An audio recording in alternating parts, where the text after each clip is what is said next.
vamos examinar hoje o segmento no capítulo 4, os versículos 8 e 9. 2 versículos no capítulo 4. Filipenses, capítulo 4, versículos 8 e 9. Eu leio a partir da ARA, você acompanha na sua própria tradução. Finalmente, irmãos, tudo que é verdadeiro, tudo que é respeitável, tudo que é justo, tudo que é puro, tudo que é amável, tudo que é de boa fama, se alguma virtude há e se algum louvor existe, seja isso que ocupe a vossa mente, o vosso pensamento. O que também aprendestes, recebestes e ouvistes e vistes em mim, isso praticai, e o Deus da paz será convosco. Ó Deus, tem misericórdia de nós agora, fala aos nossos corações, que eu desapareça, Pai, e somente Tu fales, que Tu sejas exaltado, todo pensamento cativo seja arrebentado pelo Senhor Jesus no poder do Espírito Santo. Abre nossas mentes e corações, Pai, queremos Te ver, não queremos ver homem, não queremos que pensamento atrapalhem as nossas mentes. Tira toda a distração deste lugar. Repreendemos toda atividade satânica no nosso meio, Pai. No nome, pelo amor de Jesus, a igreja apoiando diz. Amém. Vocês notaram que a primeira palavra que nós lemos foi finalmente. Finalmente. Esta palavra, esta sessão que a gente leu aqui, encerra uma sessão que começa no verso 4. O pensamento, o bloco começa no versículo 4. No versículo 4, vai do 4 ao 9. Lá nós lemos: alegrai-vos sempre no Senhor. Foi uma pregação, se eu não me engano, no dia 18. Nós trabalhamos esse pensamento. Eu vou fazer uma rápida revisão para a gente chegar no finalmente. Então, naquela ocasião, trabalhamos esse versículo: alegrai-vos sempre no Senhor. Nós vimos que para que nós tenhamos uma mente calma, livre de ansiedade, livre de temores, o primeiro passo que nós devemos tomar é que a nossa alegria não deve estar nas circunstâncias. Se temos outro emprego melhor, se ganhamos mais dinheiro, se finalmente conseguimos casar, isso e aquilo. A nossa alegria deve estar no Senhor. No Senhor, naquilo que Ele fez por nós. Naquela ocasião, eu apresentei 7 razões de como se alegrar no Senhor. Se você quiser recapitular, ou se você não viu, a mensagem está na internet. A segunda pregação neste bloco, está no versículo 5a. Acompanha comigo, seja a vossa moderação, melhor tradução, seja a vossa amabilidade, a vossa gentileza, a vossa humildade, a vossa paciência conhecida de todos. O crente que deseja ser alegre, livre de ansiedade, deve ser conhecido como uma pessoa amável, gentil, paciente e humilde. Do contrário, se ele é uma pessoa áspera e encrenqueira, ele é um candidato à ansiedade. E aí, como eu perguntei naquela ocasião, pergunto para você: como você é conhecido? Qual é a opinião das pessoas que convivem contigo, teus colegas lá na faculdade, a tua família? O que o teu marido pensa de ti? O que os teus pais pensam de ti? Tu és conhecido como uma pessoa amável, uma pessoa gentil, uma pessoa paciente? Do contrário, se você não é, você é um candidato então a andar ansioso. O terceiro elemento que nós vimos neste bloco começa no 5b de bravo, e vai até o 7, acompanha comigo. Perto está o Senhor, consequentemente não andeis ansiosos. Não andeis ansiosos de coisa alguma, em tudo, porém, sejam conhecidas diante de Deus as vossas petições, pela oração e pela súplica, com ações de graças. E assim, a paz de Deus, que excede todo entendimento, guardará o vosso coração e a vossa mente em Cristo Jesus. Ou seja, não fica ansioso porque Deus está contigo. O Senhor está perto de ti. A ansiedade tem estreita ligação, nós vimos, com medo do futuro. O medo do futuro, o que vai acontecer comigo? Eu vou ficar doente? Eu vou perder o emprego? Eu vou ter câncer? E quando eu morrer? E quando eu ficar velho? Quem vai cuidar de mim? O meu filho, o que vai acontecer com o meu filho? A ansiedade tem estreita ligação com medo do futuro. O medo do futuro tende a suscitar em nós a ansiedade. Por causa disso, ele diz, antes dele dizer não andeis ansiosos, ele diz, perto está o Senhor. Então nós precisamos cultivar essa proximidade dia a dia. Esse negócio de vir domingo para a igreja, bater o ponto e esquecer que Deus existe durante a semana, isso é religião, isso não é cristianismo. Isso não é cristianismo. A gente tem que estar vivendo dia a dia, se possível, momento a momento com o Senhor. Perto está o Senhor, consequentemente não andeis ansiosos. O último elemento que nós examinamos no domingo passado é que a gente deve apresentar ao Senhor as nossas lutas, as nossas inquietações pela oração com gratidão. A gente viu isso. Nós estamos pressionados. Senhor, eu estou aflito.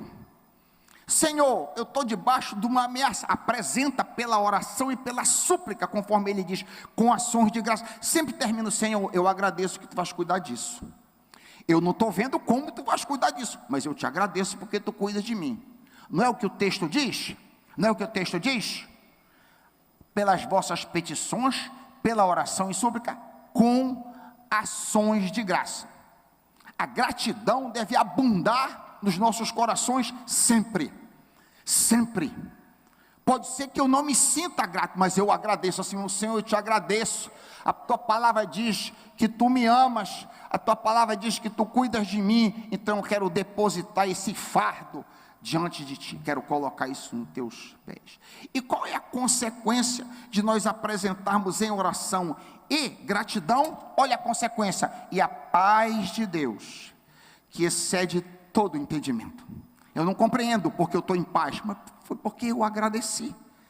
Ela guardará a vossa mente e os vossos corações em Cristo Jesus. Isso foi a título de recapitulação de 3 sermões que nós já fizemos. Vamos meter a lupa em cima do segmento que nós lemos. Vamos meter aqui o microscópio. O quarto elemento que fecha esse bloco, vai dos versículos 8 e 9, que nós já lemos. Finalmente, irmãos, e aí então ele apresenta essa peneira. Tudo que é verdadeiro, tudo que é respeitável, ele apresenta um filtro. O que é que isso me diz e o que é que isso diz para ti? Nós devemos ter o máximo cuidado com aquilo que é depositado nas nossas mentes. Tudo que entra através dos nossos olhos, ouvidos e demais sentidos, nós devemos estar atentos. Aquilo que tu depositas na tua mente terá um efeito sobre as tuas emoções e as tuas ações. As tuas leituras, os teus entretenimentos, as tuas conversas, as tuas distrações devem ser sadias, sempre, e nunca venenosas ao homem interior. O entretenimento e as distrações são legítimas para distrair a mente, para relaxar a mente, desde que não haja nada nisso que ofenda o Espírito Santo. A palavra do Senhor nos diz, não entristeçam o Espírito Santo. Ou seja, é possível eu entristecer o Espírito Santo. As tuas distrações, as tuas conversas, aquilo que tu vês, entristece o Espírito Santo?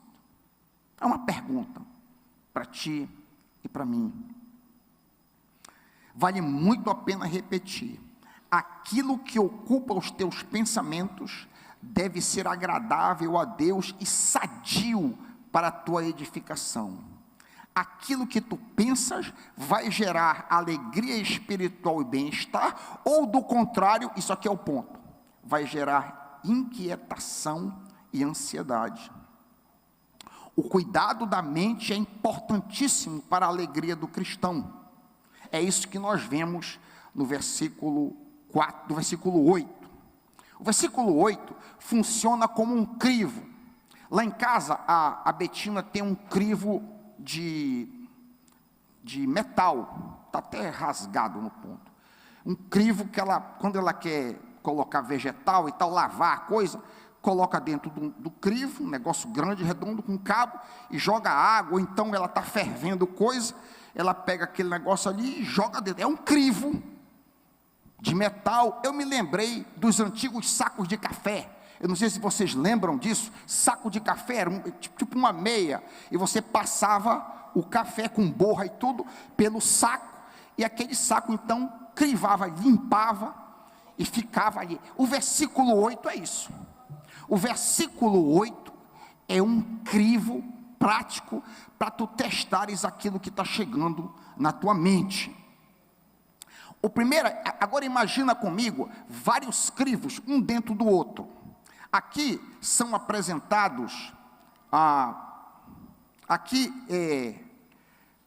Paulo apresenta 6 camadas, 6 crivos. A primeira, olha comigo a primeira. A primeira é a verdade. A primeira é a verdade. Tudo que é verdadeiro, salta lá para o final do verso. Seja isso que ocupe o vosso pensamento. Eu não tenho como enfatizar a importância desse primeiro crivo.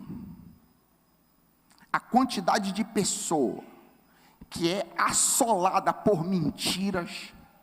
A maioria das pessoas com quem eu converso durante a semana, nas muitas entrevistas de gabinete, estão envoltas em mentiras, estão possuídas das mais diferentes formas de mentira, e devido estarem envoltas, estarem dominadas pela mentira, aí então é ansiedade, é medo, é temor. E é interessante, justamente, todas essas camadas, a primeira é a verdade. Todo pensamento mentiroso que vem até nós deve ser rejeitado. Eu peguei 18 exemplos de mentiras comuns. Algumas mentiras importantes, outras não tão importantes, mas mentiras também. 18 exemplos de mentiras muito comum que se vê. Alguma dessas mentiras nenhum crente tem coragem de dizer, mas ele age baseado nessa mentira. Vou apresentar. 1. Deus não me ama. 2. Pecado não traz consequências. 3. Todo mundo me julga na igreja. 4. Deus não é realmente bom. 5. Eu não tenho valor. 6. Deus é igual ao meu pai. E aí você vê os desdobramentos disso. Essas mentiras geram todo tipo de desdobramento imaginável. Se Deus é igual ao meu pai era péssimo, então Deus também não vai me amar, não vai gostar de mim, não é confiável. Eu estou dando só o título dos capítulos da mentira, porque todas elas geram desdobramentos 1000, geram consequências terríveis. Então Deus é igual ao meu pai. O divórcio é melhor do que um casamento ruim. Outra mentira. O que eu faço hoje não afeta o meu futuro. 9. Ninguém me ama. Pastor, ninguém me ama. 10. Deus deveria resolver todos os meus problemas.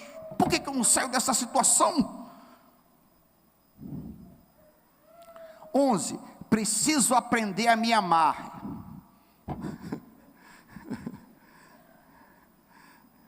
Preciso aprender a me amar. Tu já te amas tanto que tu estás reclamando. 12, não consigo mudar, nasci assim. Eu nasci assim, era a síndrome de Gabriela, cravo e canela, lembram? Eu nasci assim, eu sou mesmo assim, você sempre assim, Gabriela. 13, essa mentira aqui domina a mente de uma quantidade absurda de pessoas. Ouve, este pecado é invencível. Pastor, esse pecado é invencível. 14, ouça, se eu não casar, não serei feliz.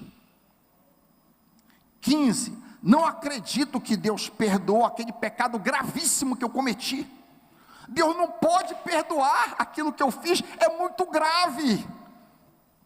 Não adianta mostrar na palavra, se confessardes os vossos pecados, Ele é fiel e justo para perdoar os vossos pecados, e não apenas perdoar, mas também purificar, como se você não tivesse feito aquele aborto nunca. Creia, meu irmão, isso é mentira, você está acreditando em mentira. E essa mentira vai trazer culpa, vai te oprimir, e você nunca vai evoluir na vida cristã. Porque você está aprisionado, você está dominado pela mentira. Uma outra, essa aqui. 16. Não consigo mais suportar esta situação. Não consigo mais lidar com essa situação, que vai em direta contradição, em 1 Coríntios 10, 13, que Deus é fiel, e vai promover o escape para poder suportar a aflição corrente. 17. Namorar com não crente não é pecado. Super comum. Por sinal, tem muitos, inclusive aqui, que abusam, não apenas namora com ímpio, noiva e casa com ímpio. É brincadeira. É brincadeira. Há o arrepio do que diz a Escritura. A revelia do que diz a Escritura. Não vos ponhais em julgo desigual. Muito claro. Não vos ponhais em julgo desigual. Eu vou na direção oposta. Eu namoro, noivo e caso em julgo desigual. Depois que você está chorando, depois que você está aos pedaços, você não sabe por quê. Por que isso está acontecendo comigo, pastor? 18, e eu já vou parar de enfadá-los. 18, não é minha culpa, é questão de personalidade. Não é minha culpa, é maldição hereditária. Não é minha culpa, o meu pai, o meu avô, o meu bisavô era assim, eu sou assim também, não é minha culpa. Eu não sou culpado. A quantidade de mentiras inventadas pelo diabo e fomentadas pela mídia não tem limites.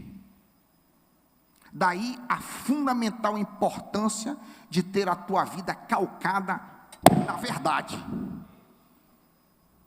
Eu estou me sentindo mal, mas a palavra do Senhor diz que eu vou vencer essa situação. Eu não vejo nenhuma saída debaixo do céu.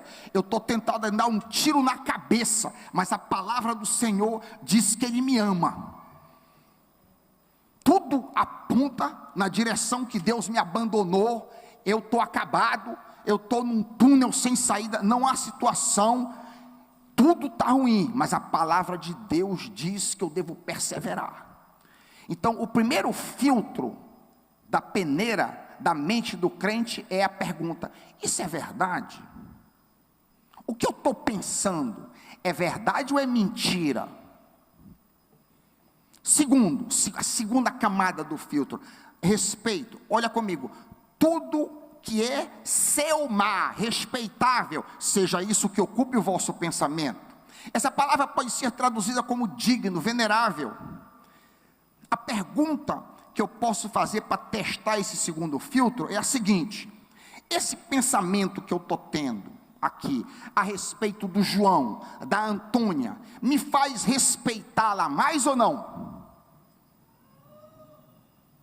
Esse pensamento que eu estou tendo a respeito do meu chefe, que é uma pessoa terrível, por sinal, seja lá quem for, esse pensamento, isso evoca em mim um maior respeito por ele, pelo meu professor. Lembre-se que toda pessoa é digna de respeito por portar a imagem de Deus. O estuprador, a prostituta, o bandido, o raio que o parta é digno porque ele porta a imagem de Deus. E aqui, uma dica que eu nunca esqueci, lendo um livro que me saltou aos olhos uma vez. Se você deseja crescer em humildade, que todo crente deveria desejar crescer em humildade, senão ele está andando na direção oposta. Se você deseja crescer em humildade, você jamais o fará, enquanto você não aprender a respeitar cada ser humano diante de você. O que eu estou dizendo aqui pode parecer simples, mas é profundo. O anão, o gordo, aquele cara de uma outra cor, se eu não aprender a respeitar as pessoas, a minha sogra, isso que eu estou falando de respeitar, é na mente, não é no que você diz na boca, é respeito interior. Isso é digno de respeito. Nesse segundo filtro, por mais que tenha passado no primeiro, é verdade, mas se parou aqui, opa, isso não é digno de respeito, vou tirar da minha mente isso aqui. A terceira camada do filtro, acompanha comigo na tua Bíblia, é justiça. Tudo que é de caia justo, seja isso que ocupe o vosso pensamento. Uma pergunta que eu poderia me fazer para usar essa camada de filtro é o seguinte: essa informação que me chegou aos ouvidos, ou que eu estou vendo, alguém me falou, ou eu li, será que isso não é uma calúnia? Será que não é injusto? Pode ser uma calúnia, isso que eu ouvi. Qual é a garantia que eu tenho de saber que isso de fato é justo? Então isso é um outro filtro que deve estar diante de nós, para nós avaliarmos se eu posso entreter esse pensamento ou não. Às vezes, nós temos uma tendência, a carne tem uma tendência de julgar todo mundo mal. Olha, essa mulherzinha passou e nem falou comigo, orgulhosa. Passou, mas pode ser que ela esteja com depressão, você não sabe. Pode ser que ela esteja a ponto de chorar e passou direto, embora tenha te visto. Pode ser que ela não tenha te visto. Às vezes eu fico até preocupado, quando eu estou sem óculos, eu tenho o hábito de colocar o óculos assim, e eu estou escolhendo as coisas no supermercado e está passando gente. É possível que a pessoa fale comigo, eu não veja. Porque se eu tirar assim, está tudo nublado. Eu não estou distinguindo mais ninguém. Aí clareou tudo. O meu ponto é, aquilo que chegou na tua mente é de fato justo ou é injusto? Então, está em dúvida? A quarta camada é pureza. Olha comigo, tudo que é puro, seja isso que ocupe o vosso pensamento. Aqui vai uma palavra especial aos que lutam com pensamentos sujos, principalmente, não exclusivamente, de natureza sexual. Se você não pedir a ajuda do Espírito Santo para batalhar ferrenhamente contra a impureza interior, você é um sério candidato à fornicação, se for solteiro, ou adúltero, se for casado. Não quer dizer que você vai ser fornicador, não quer dizer que você vai ser adúltero, não é isso que eu estou dizendo.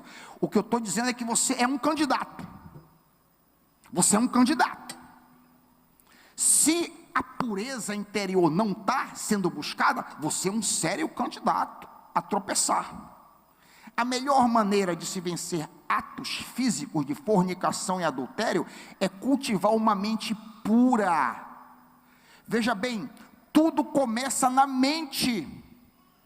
Tudo inicia na nossa mente. Ninguém se torna um fornicador ou um adúltero da noite para o dia. Não. Eu considero a impureza interior um dos maiores gigantes na vida de um crente. A batalha na mente é renhida, não há tréguas. Somente na dependência do Espírito e no exercício de vigilância constante pode o cristão se manter puro. Mas os lucros da pureza são enormes. Os lucros da pureza são... Por exemplo, Satanás treme diante de um homem puro. Satanás treme diante de uma mulher, de uma varoa pura. A vida ungida de uma mulher e de um homem puro tem um grande impacto nas pessoas. Você já assistiu pregações assim, linda pregação, mas aquilo é morto, não tem efeito? Cuidado com o que esse pregador está vivendo, porque Deus não o baca, Deus não o apoia.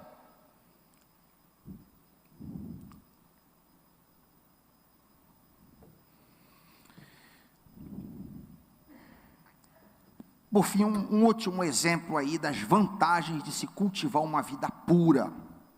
Um homem, uma mulher que lutam para ter um interior puro, tenho certeza, pode ouvir do Pai: este é meu filho amado, em quem tenho prazer. Aleluia. Você não quer ouvir isso do Pai? Esse é meu filho, olha o meu filho querido, está lutando, meu filho. Quinta camada, acompanhe ainda comigo. Tudo que é prosfilê, amável, seja isso que ocupe o vosso pensamento. Aqui nós somos chamados a pensar em situações que são amorosas e suscitam amor e gratidão em nossos corações. Nós vimos vários exemplos quando consideramos o ponto alegrai-vos no Senhor. Vimos vários exemplos. Quando eu considero a maneira como Deus tem me tratado, eu estou pensando no que é amável, como Deus tem sido bom para mim, como Deus tem sido paciente comigo. Sinceramente, aqui não vai nenhuma falsidade, uma falsa humildade. Depois de 32 anos de crente, eu deveria estar muito mais à frente. E você? Eu deveria estar muito mais à frente. Eu não tenho 3 anos de crente, nem 5, eu tenho 32 anos de crente. Você não se sente assim? Puxa, a minha caminhada deveria estar muito mais. Deus tem sido, por que eu estou dizendo isso? Porque Deus tem sido paciente comigo. Deus tem sido amoroso e pacientíssimo comigo. Isso provoca amor. Eu penso no que é amável. Um outro exemplo, quando eu considero o que os pais terrenos que tive, que já morreram, quanta bondade, quanto apoio eu recebi dos meus pais terrenos, isso provoca amor, gratidão no meu coração. Quando eu considero várias pessoas dessa igreja aqui têm sido amorosas para mim, para minha esposa, isso provoca amor no meu coração, gratidão. Pensem em tudo que é amável. Seja isso que ocupe o vosso coração. E é interessante, nessa camada, nessa quinta camada, aqui, que ela é uma camada que ela retroalimenta. Quanto mais eu me dedico a pensar nas pessoas que me amam, que têm carinho por mim, mais amor eu crio por elas. É uma retroalimentação maravilhosa. Eu cresço em amor quando eu penso de forma amável. A sexta camada, boa fama. Queridos, existem virtudes que são universais, virtudes que são elogiadas por todos os povos e em todas as nações, como por exemplo, cortesia, respeito pelos pais, urbanidade, gentileza, caridade, consideração pelas necessidades de outrem, polidez, etc. Se ocuparmos a nossa mente com coisas de boa fama, nossa tendência será praticá-las. É a partir dos pensamentos que surgem as nossas ações. E Paulo, para amarrar esse filtro aí, ele resume, acompanha comigo a parte final: se alguma virtude há, se algum louvor existe, seja isso que ocupe o vosso pensamento.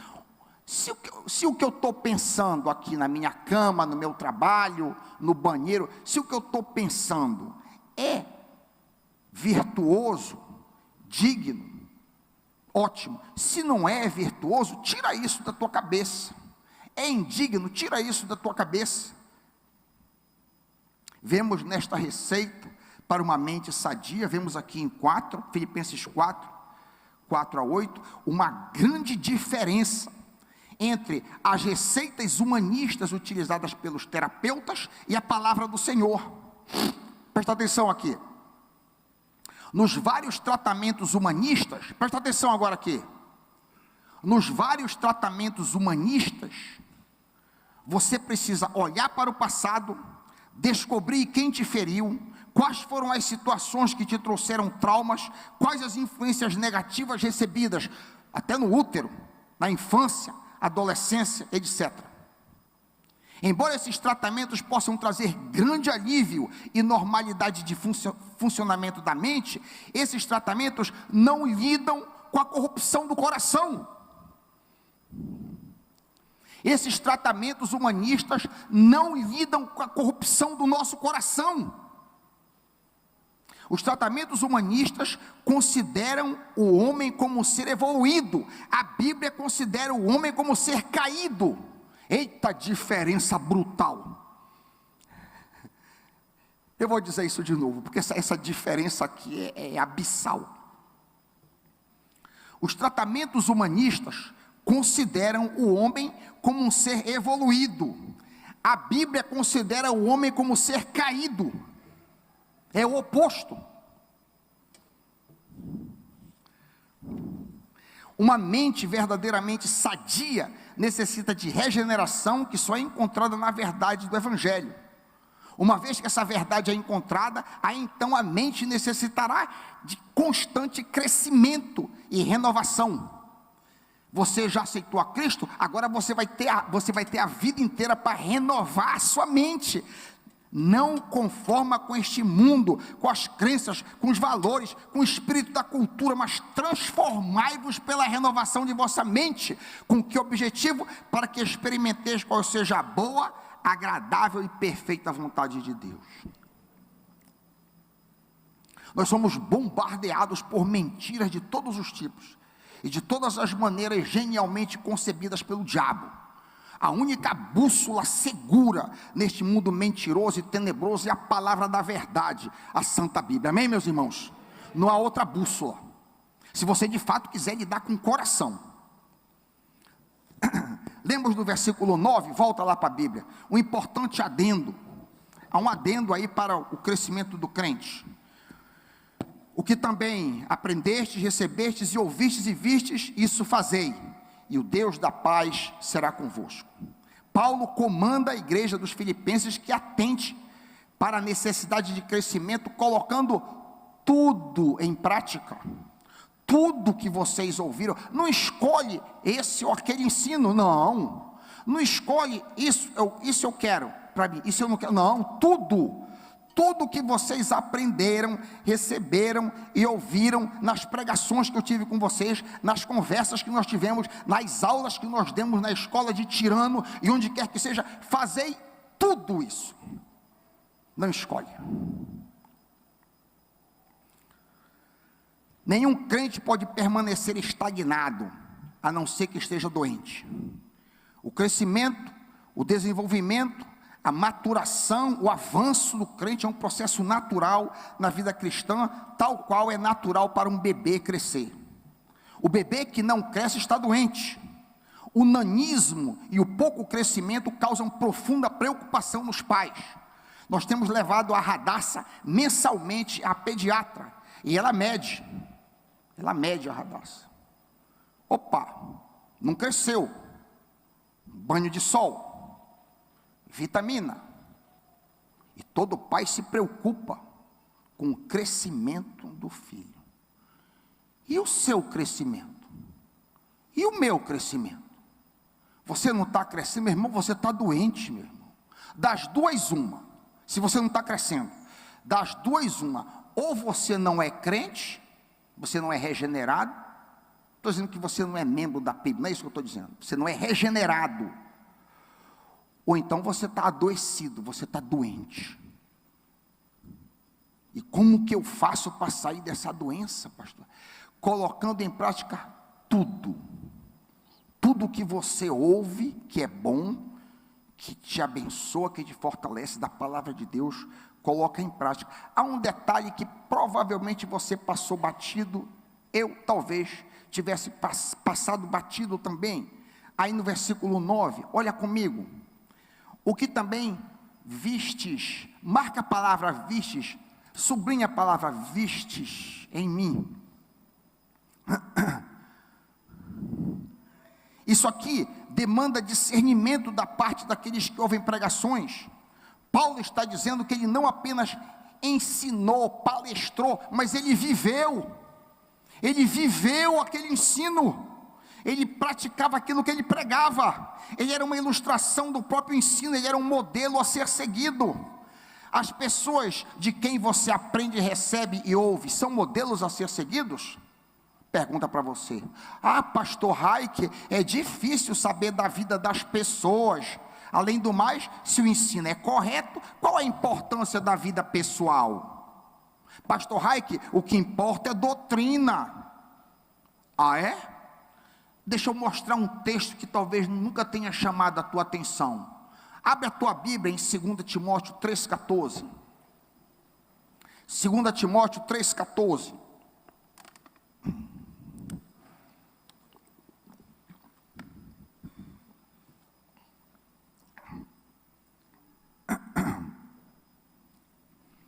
Olha o que Paulo diz.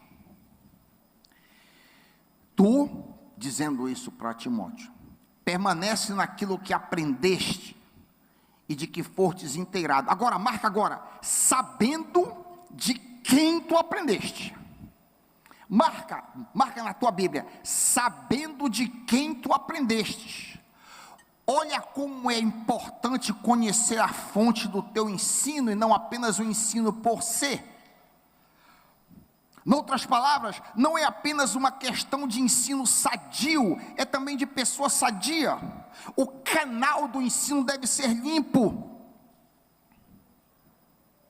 E qual é a consequência direta disso aqui? Não existe crente desigrejado. Como que você vai conhecer o canal se você não for membro do corpo? Só vendo pela internet palestra?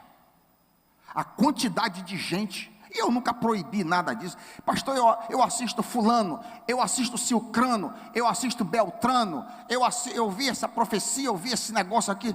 Meu irmão, tu conheces a vida dessa pessoa? Te pergunta isso. Tu sabes de quem tu estás aprendendo isso aí? É o que ele diz aqui, sabendo de quem tu aprendestes.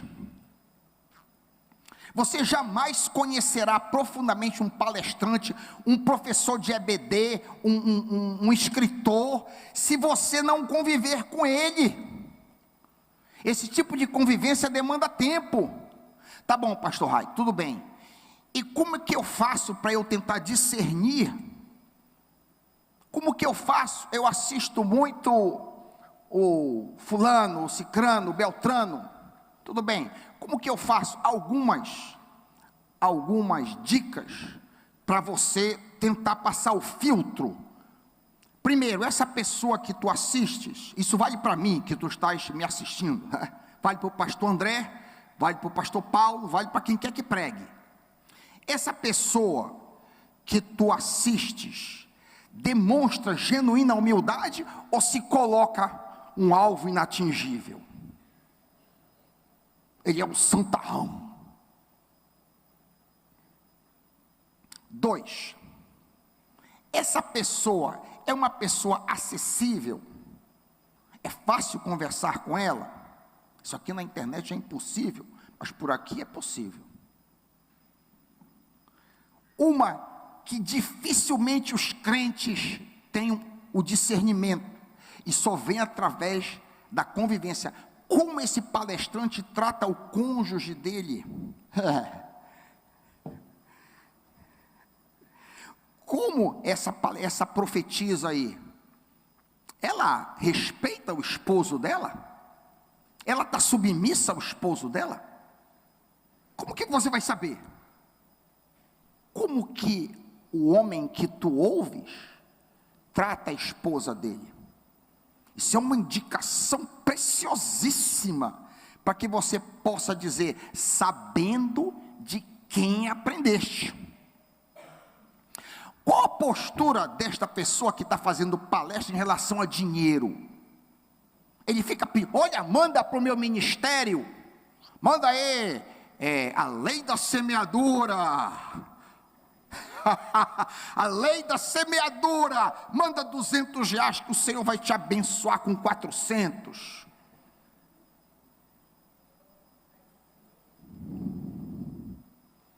Você detecta ganância no palestrante? De forma geral, a gente poderia, imagino, ter mais critérios, mas de forma geral, esse palestrante, essa mulher palestrante, age mais como um pai, uma mãe, ou age como um patrão, um chefe, um superior? Você vê um espírito paternal que se preocupa com você quando está falando? Ouça cuidadosamente a orientação de Paulo para mim e para você. O que também vistes em mim. O que vistes em mim. Ouça de novo. Permanece naquilo que aprendeste, sabendo de quem aprendestes. Diferente de estudos filosóficos, onde uma verdade é verdade, independente da fonte. Eu ouvi isso da boca de professor meu. Verdade é verdade, Heiker. Verdade é verdade. Lá na Escócia eu vi isso da boca do cara. No cristianismo, a verdade e a fonte são importantes também. Finalmente, meus irmãos, este bloco como um todo apresenta aos crentes uma receita para uma vida feliz, sem ansiedade e de perfeita paz. O primeiro elemento apresentado é a ordem para nós nos alegrarmos no Senhor, e assim não sermos servos, escravos das circunstâncias. Em segundo lugar, somos chamados a ser pessoas amáveis, pacientes e gentis. Em terceiro lugar, somos exortados a cultivar constantemente a presença do Senhor para não andarmos ansiosos. Em quarto lugar, Paulo nos comanda a ter muito cuidado com aquilo que entra na mente, e para isso ele coloca 6 camadas de filtro, para que você atente com o que você vê. Quinto, tudo que aprendemos, recebemos e ouvimos, devemos colocar em prática, tendo cuidado com a fonte de onde procede esse ensino. E qual é o resultado disso tudo? Lá no finalzinho do versículo, o Deus da paz será convosco. O Deus da paz, lá no finalzinho, 9, pensa na paz que Deus tem. O que pode tirar a paz de Deus? Deus está sentado no trono. É essa paz que Deus quer te dar. Nada pode abalar o Senhor.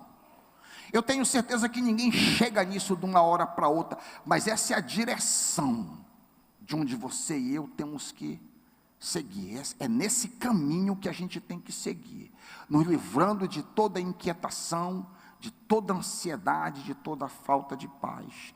E o Deus da paz guardará a tua mente e o teu coração em Cristo Jesus. Amém.